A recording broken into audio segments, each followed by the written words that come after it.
Hello दोस्तों, नमस्ते, प्रणाम। मैं आप लोगों को हाथ जोड़ के प्रार्थना करती हूँ कि जहाँ भी रहो वहाँ भी बहुत खुशी से और कुशल मंगल से रहो। और मैं आप लोगों के लिए एक पचरा गीत लेके आई हूँ। बहुत पुरानी पचरा गीत है देवी माता का, तो आप लोगों को सुनाने जा रही हूँ। कैसा लगेगा कमेंट करके बताना और लाइक सब्सक्राइब भी करिएगा। तो चलिए मैं आप लोगों को सुना रही हूँ और आप लोग अपना दुलार प्यार ज़रूर बरसाइएगा दोस्तों। तो चलिए सुना रही हूँ आप लोगों को। मुजिया मोचिरी चिरी बिनाली डालरिया हो के बीनी हो दिहलीना, हो के बीनी हो दिहलीना।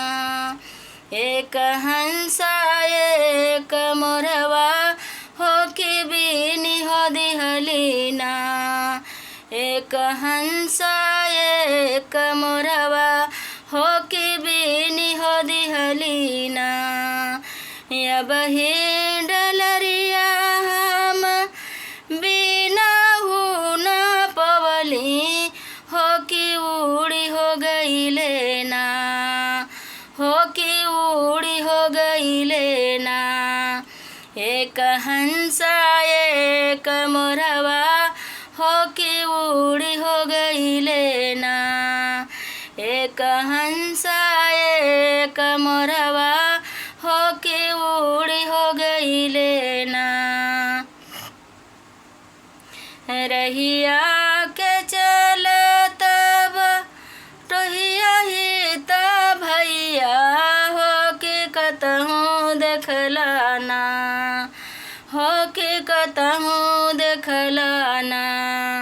एक हंसा एक मोरवा हो कि कतहूँ देखलाना। एक हंसा एक मोरवा हो कि कतहूँ देखलाना। देखली देखली शीतला मैया की चौरिया हो धोवत रहलेना, हो धोवत रहलना। शीतला मैया का चौरिया हो धोवत रहलना। शीतला मैया का चौरिया हो धोवत रहलना। मुजिया मोचिरी चिरी बिनाली डलरिया हो कि बीनी हो दिहलीना, हो कि बीनी हो दिहलीना।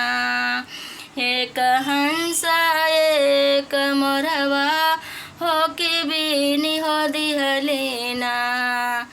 या बहिन डलरिया हम बिना हूँ न पवली हो कि उड़ी गई लेना।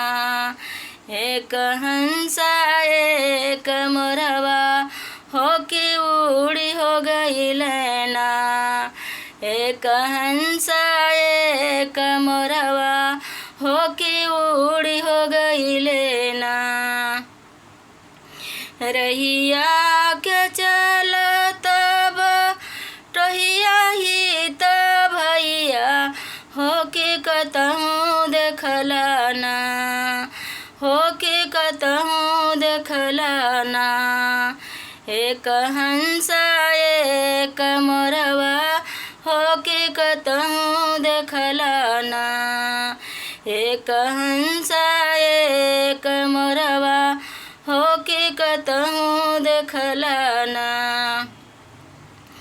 देखलो दुर्गा माई के चौरवा हो धोवत रहलना, हो धोवत रहलना।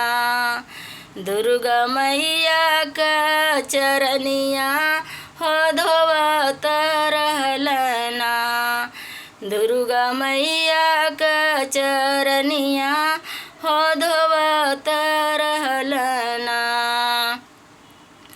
देखली देखली सातो बहिना के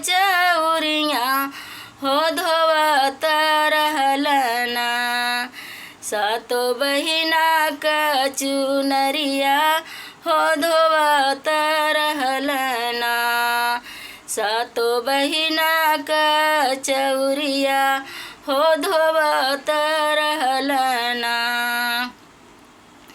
मुजिया मोचिरी चिरी बिनली डलरिया हो कि बीनी हो दिहलीना।